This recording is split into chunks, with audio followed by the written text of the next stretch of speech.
Ta-da! I really got to work on my entrance. Your entrances are much more dramatic. Well, at least you didn't trip and fall. Well, they know. Yeah. This is take 7 after the first 6 trips. And we just got back from the urgent care. Right. Well, my name is Ed. This is Chris. We do videos to virtually taste wine for those of you that cannot be with us here on Thursdays. Thursdays at 6 p.m. at Old North State Winery.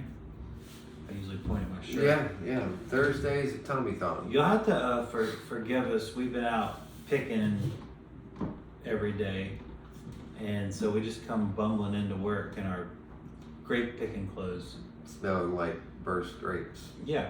So we got a little sun. It's not too hot though. It's hot. It's much bearable. better than last. But yeah, well, we're a chef and a somm, but we also help pick grapes. Thank you. We're Look at here that little bubble. late last night doing processing the grapes that we picked yesterday, and we'll be doing it again tonight, and probably the night after that, and so on and so forth. I think we're pushing it off till tomorrow until we get the rest of them done.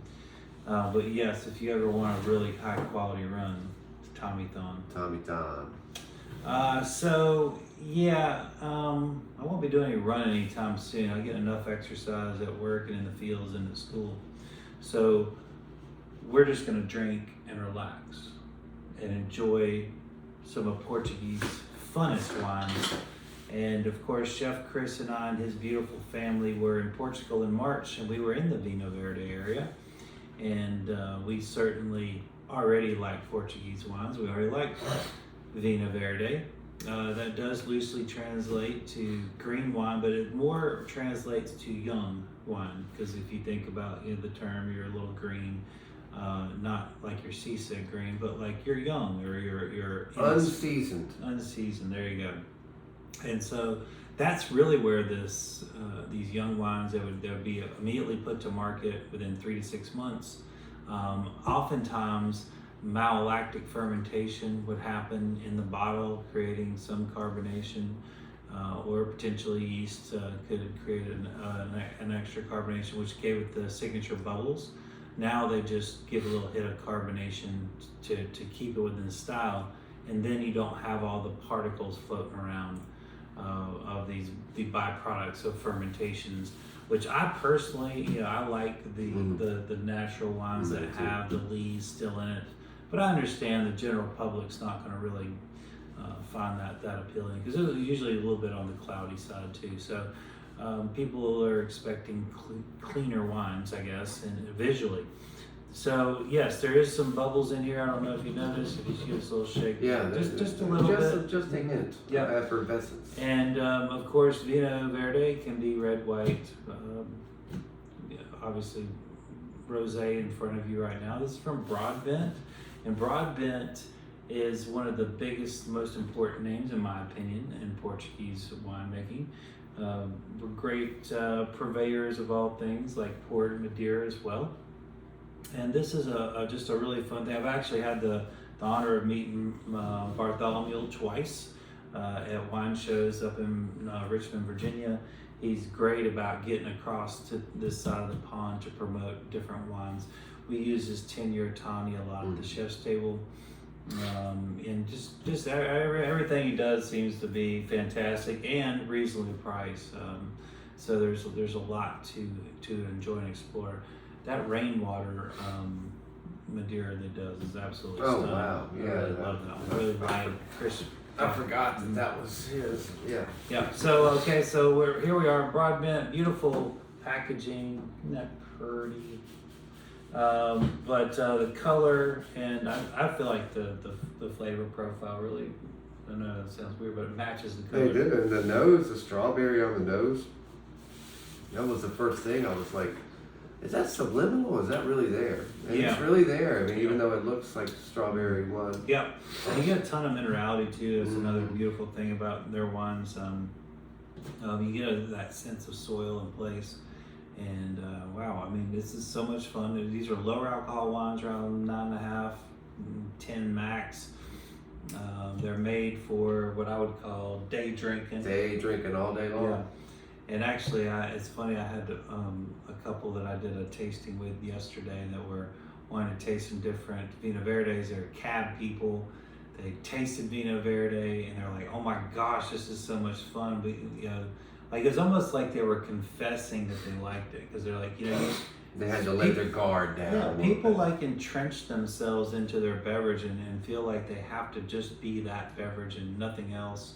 And you can drink all the things. There is no judgment, right? I was like, good for you. Wait till you find another one and another one and another one. Right, or a mixed drink, a cocktail, or some beers, or some vermouths, cider, whatever. It's like enjoying all. We've been enjoying your vermouth quite a bit. It's time to bottle the new stuff, actually. So that's gonna be fun. Well, the idea here is that there's, like I said, day drinking, kind of kidding around, but there is something to be said about having a glass of 9% wine at lunchtime and being able to function the rest of the day versus maybe a 15% that might make you a little sluggish. A little nappy time. Yeah. So we're trying to keep America up and rolling with Portuguese Vinho Verde, right? Well, and rightfully so. I mean, it could be a real pick-me-up at 9%. Yeah. It would be kind of skipping your step instead of putting you to bed. And the effervescence, it's just like this. I don't know. We talk about it at the chef's table a lot. It's invigorating. Bubbles are fun, and even if it's not a fully carbonated wine, these little bubbles are fun. It sets a great tone. These are indigenous grapes that you've never heard of. That is not surprising in Portugal. That's why a lot of people struggle with Portuguese wines. There's not a comfort level there with knowing the grape varietals. This is actually Barçal, Espadero, and Amaral.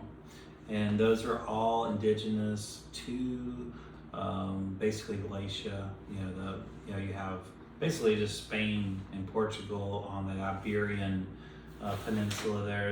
And so grapes were very isolated to that area. There wasn't a lot of places for them to go or to grow. And so those grapes kind of got trapped there. They didn't really, and for the most part, people were very isolated in these areas and almost a little bit tribal, I would say, in terms of, they kind of stayed to their area. So these grapes didn't get spread all over the world. You are starting to see some of that though, because Bordeaux has fallen in love with the heat tolerance that grapes have in Portugal.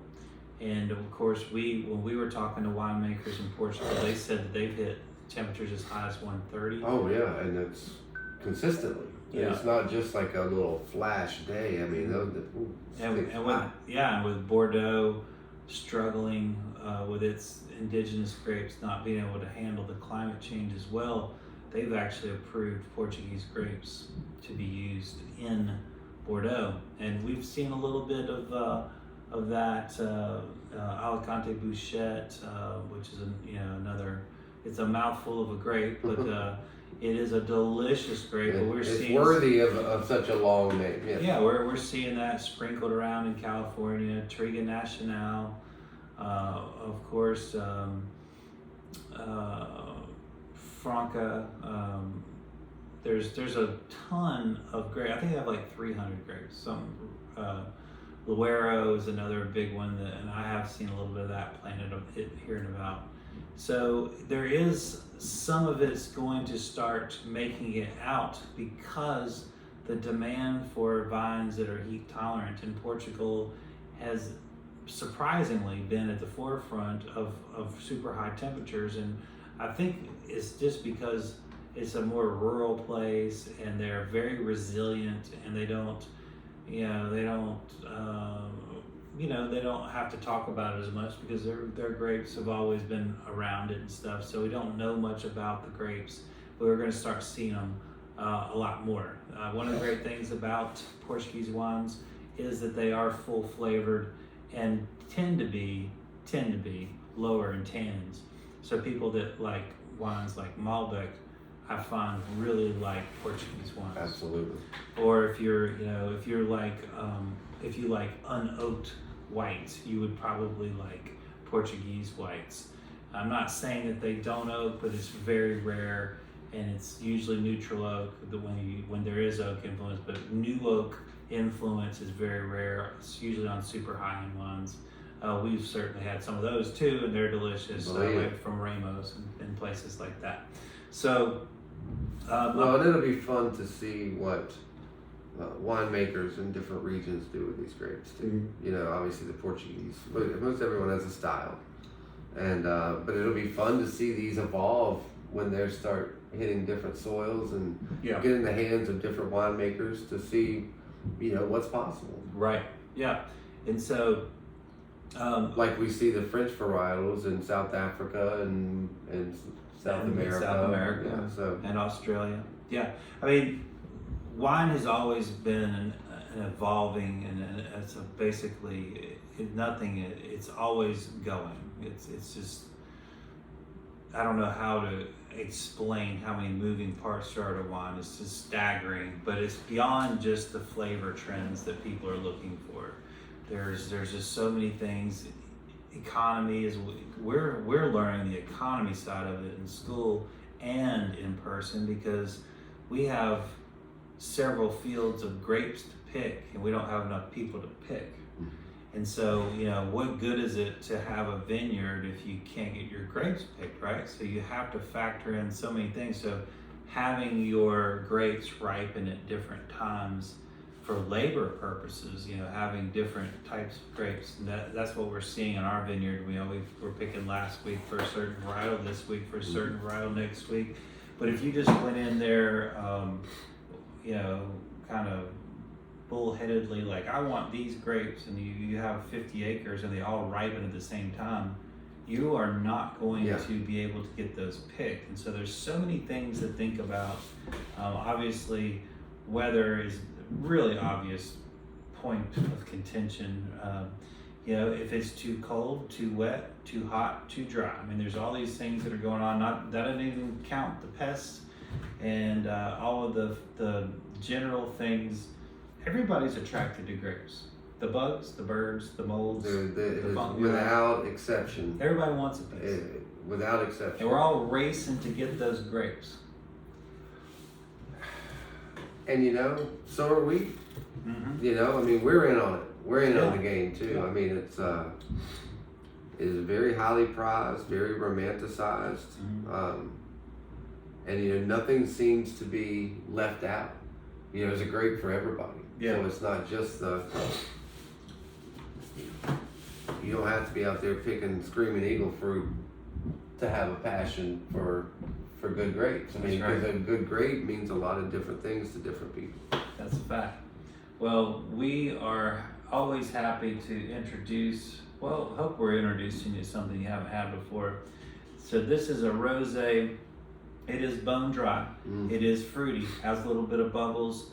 This will be fun not only by itself, but you could also make a cocktail out of this. Oh yeah. If you're like, so you know what? It would lend itself to about anything you throw at it. Yeah, like if you're thinking sangria style or something of that nature. Of course, we talk about it a lot here that, all kinds of fine wine cultures, they still throw fruit and syrups and things into their wine. And I think all summer long. I think us as Americans, because we don't, we kind of, once we get to a certain wine education, like, I would never put that in my wine. We forget our humanity because it becomes overly intellectual and you forget about how much fun it is. Yeah. So this is fun wine, should be enjoyed as such. It is also, in my opinion, an excellent made wine. I just don't think that it's appreciated, but I was saying before, I have people coming and asking me about Vinho Verdes. Like I had sat down, did a private tasting yesterday for a couple, and because Vinho Verde is like their new thing, and even though all they do is drink Cab and maybe a little Chardonnay, because that's typically where American palates end up and kind of stop, and that's fine, that's great. I think it's important that we taste all the full flavored wines, but you can also have other things, and I think this is a great example of a wine that you can enjoy at certain times and still go back to your other wines without competing. Even same day. It's a great warm up. Chef, is there anything you want to throw at that food wise? Yeah, I'm gonna do a little pesto, feta, and olive quiche with that. Yum. I think that's gonna be great. Yeah, we do like our Thank you. rosés and our quiche, don't we? Well, we do. They go well together, and I think that the minerality on this, a little bite, a little brine from the olive, and Yeah. the saltiness of the feta. It's gonna work. How many great olives did we have in Portugal? I mean, I got sad every time the last one was disappeared, and then more would show up. And It was so funny. what a 'cause great culture! in that part of Portugal where we're at, we made note of it time and time again, that everybody had olive trees, orange trees, and grapes in their yard. And when I was studying the Vinho Verde region, it said there was as late as I think they did a census. I think it was like in 2015 or something. There was over 19,000 wine producers just in the Vinho Verde region. Just in that And region. I was like, that doesn't make any damn sense. But what it is literally, if you have a vine growing up your telephone pole or up your trees and you're selling those fruit to producers to make wine, you're part of that 19,000 plus. And so then it was seeing it in person, it resonated because there's not many people there. No, and there's not many towns Yeah. either. I mean, it's just not But there's populated. but everybody's producing wine. No, I mean, or grapes rather. Right, I should be more specific to the grapes. And so everybody's in on it. Everybody's helping. Everybody needs that little extra income they get from it. It's really And pride. in pride. Yeah, people take a lot of pride in their, we talked about this before, in making their village wines, making their table wines. And of course, the ports that are shipped all over the world. I mean, there's a great sense of collective pride that everybody does that. It's not just one little genius down there in the laboratory. It's the whole community. Yeah, it was a great. It really helped get a fuller sense of how important wine is to the culture of that country. And I don't know that everyone understands. I mean, there's not a lot of Portuguese wines on your shelves at wine shops. It's a good luck. crying shame because they're delicious, and we'll continue to support them and promote them because we think they're important. And I used to say that they're they're just great inexpensive wines, but the more we got into Portuguese wines, we started finding higher end ones, more expensive ones. And now, granted, they are incredibly cheap at the high end compared to other countries' high end. I mean, like hundreds of dollars less. But you can get up into those $100, $200 bottles, but they're drinking, in comparison to maybe a $600 or $800 from another country's best. So there's still great value at different price points. I think the majority of the wines that are introduced to people are inexpensive. This one's inexpensive, and anything under $20, I consider, it's unbelievable. And so Portuguese wines tend to fall under that. It seems to be reversed too. It seems like Portugal's been discovered for the second time. Yeah. And there's a lot of resentment there that Portugal has become like Paris or whatever, whatever or London, the great tourist melting pot where. And I think we've kind of invaded their culture, and it's not that. Portugal just doesn't put the value of wine like most of the rest of the world does, and it's not because they're not delicious wines. It's just that they don't want to treat price as an inhibitor. Yeah. And you go to all the stores. I mean, and like. Wine will be $6, and the reserve will be $8, and you're like, it is delicious. I mean, it's like legit complex, delicious wine. I mean, and they just like, well, And ageable wines. ageable. We were getting, I mean, so we they're were just getting like, old wines, old vintages. I mean, It's they, a lot of fun. but they make them to drink them. You know, they're not trying to get a write up or ship them out. They're still not shipping out much. You know, they're poured, Not as much obviously. as I would like. Exactly. Port is their cash cow for Yeah. sure, but the rest of their table wines are just, they're so approachable on a financial point. And you know, I think they're the ones that have it right. You know, and everybody else is just gouging. And of course, Portugal, you know, they don't do the. It's expensive to do anything in America and in a lot of these countries. I mean, there's so many layers of things that are so expensive that aren't in Portugal. You know, we make every. You know, so many more people get paid when wine becomes a business here than Portugal is. I don't think it's a lot of people's like, oh, we're gonna get rich, and everybody's gonna get a cut along the way. They're just like, let's make wine and make sure we make enough money to make it again next And year. let's drink a jug or two Yeah. at lunch. At lunch, and make sure we have enough money to do it again next year. And they do. And they do. It's wonderful. All right, so let's talk about our next wine because I've already got into it. And this is a wine that my friend Carrie turned me on to. We did the rosé last year, I think, of this grape. I remember the Sussumaniello. label, yeah. And this is the actual red from Masseria Veli. That is a producer in Puglia, or actually more even Salento.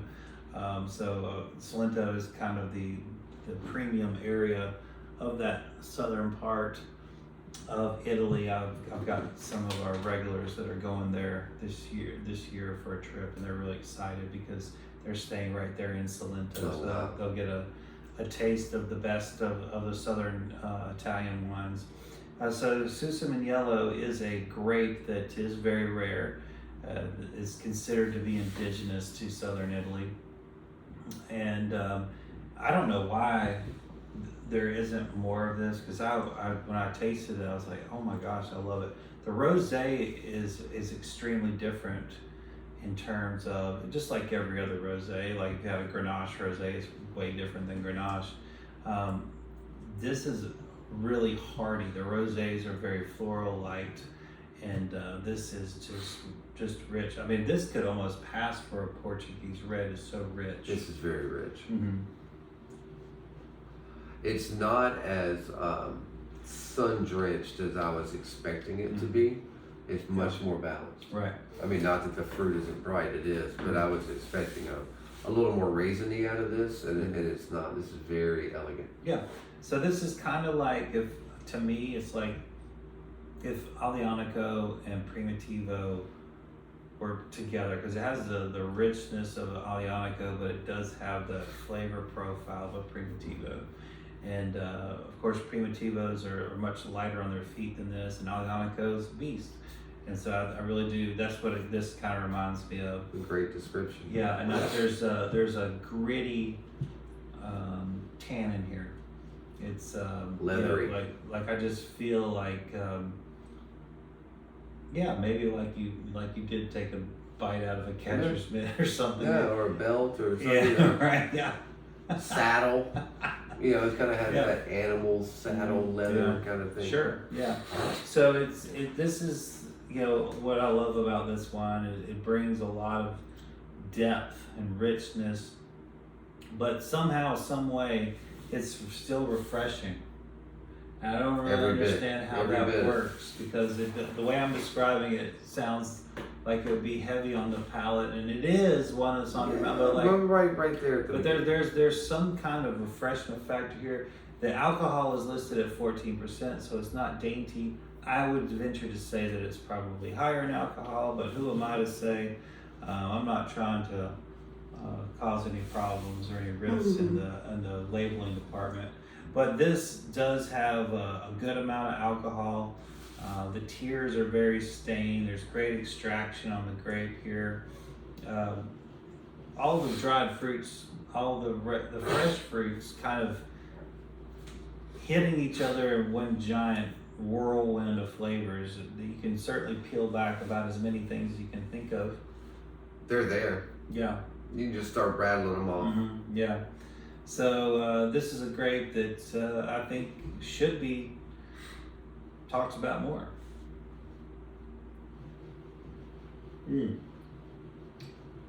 It's a lot of fun. You know what? Also, this. Hear me out on this one. We had a Malbec that was like 10 years old that we opened at the chef's table about 2 years ago, and aging Malbecs is not something most people do. And I had this bottle or two that I really liked, and I just didn't have a spot for them because as it aged, it kept getting weirder and weirder, but in a good way. And so we had, then when I opened it up to taste it for when we're trying to pick wines for your chef's table pairing, I was like, this is it. This reminds me of that. And not many people are going to understand what I'm talking about. If you've had a very aged Malbec where the fruit, Malbec's so full of fruit, but then that fruit kind of changes, leaning towards dried fruit or maybe dehydrated fruit. Yeah. Maybe that's more. Which I mean, when maybe I'm not saying the same thing, but no, I get it. Like when you handle, and this is more of a white wine descriptor, but I swear, like dehydrated apricot is in there. Yeah. But dehydrated apricot is super intense. Yeah. It's not light and floral any longer. But it's, yeah. There's a beautiful intensity to it. I think it's wonderful. I think your Cab lovers, your Malbec lovers, your Zinfandel lovers can all get behind this 100%. And even honestly, we've had some really big Cote de Runs over the last 5 years because they're getting so warm, and their Grenache is getting really, really roasted, high alcohol, and this kind of reminds me of like a really hot vintage. I could easily see that. Yeah, absolutely. Of course, it's probably always hot in Salento, but yeah, being down yeah, they there. also have that breeze though. Yeah, they do have the benefit of fresh breezes, which we did. I wish we did too. Yeah, we get the benefit of stagnation, which is no benefit, right? Well, that is a big wine there, Chef. What are you thinking about food-wise? Well, I really want to do some pasta with this. Oh, yeah. I'm so old. What's the bacon, egg, and cheese pasta? Oh, you mean like carbonara? Carbonara. I want to do a little carbonara with this. Mm. Get a little fat from the bacon, some richness from the cheese, but not a saucy. It's not a saucy pasta. I mean, some people make it extreme. Yeah. I tend to make it a little tighter. Yeah. There's certainly a million different ways to do it. Yeah. I just think that'd be great. It's funny that you say that because I literally watched somebody's version of that a couple of days ago. No I was like, I've kind of forgotten about that dish. A lot of times you see it in the spring because peas are first coming out, and people are like, all these peas. They're always throwing peas in carbonara. And you've got obviously got cured bacon laying around, and you got eggs and cream. So and I never put cream in mine. That's another thing. I mean, I just use basically pull it off the heat and fold the egg in. Right. And go right to the bowl. And of course, I've done carbonaras where I've just put a poached egg on top. Where it's just like just the renderings of the bacon, maybe a little bit of olive oil or butter or something. But, there's a million directions. The recipe that I saw had it was no cream. It was using the bacon fat with the egg yolk. Yep. Mm-hmm. Yeah. Delicious. And whatever your style is, I think the flavor tie-ins to this wine would work. I certainly hope so. If not, there's something different in your box. It means we tried it and said nope. Yeah. Also, in our defense, we are a little bit on the. We're running on fumes a little bit. So I think I'm gonna lay down. Our enthusiasm is not what it could be right now. We should be doing a little dance, Chef. Doing a little. Little video dance. Little video dance. Like I said, I felt We could be on- terrible we could about be my on- entrance. I we didn't do a dance. I didn't do We could be on TikTok or something. When I think of TikTok stars, I think about the two of us. Oh yeah, it's We would it's- really appeal to that to generation the of 13-year-olds. viewers. Yeah, I'm sure they would really get it. Well, I want to make a mention too that this is filmed on Wednesday, but Thursday is Joe Triani's birthday. I want to wish him a happy birthday. Epic birthday. And he is flying in from Chicago, so I will see him at some point on his birthday. Love it. And we'll celebrate throughout the weekend, and we'll enjoy this slightly cooler weather. A lot cooler. Mid to low 70s is the high. I was looking at the long term, the 10-day. Yeah. That's exciting. Yeah. So we got to get back to it. We got a bunch of grapes that are waiting to be processed. We're going to slide out here and get ready for the landing. What else, Chef? Anything else? We covered a lot today. So that's probably today's update, and we'll have lots of new adventures to talk about next week. Thank you for all that have inquired about me finding wines for them, past wines or wines that they had other places that they were looking for. Every little bit helps in our wine program. So even if it's not just the wines that I'm introducing through Thursday nights, it does mean a lot to us to think of us as your wine shop, your wine hunter, if you will. We do enjoy the hunt, and of course, if there's something that you think I should try, please let me know, because I love to try wine. That's a great recommendation. That's a safe bet. Safe bet. Yeah, I wonder if he's tried that. All right, everybody. We'll catch you next time. Have a great weekend and happy Mayberry Days. Yay! Say hey to Barney.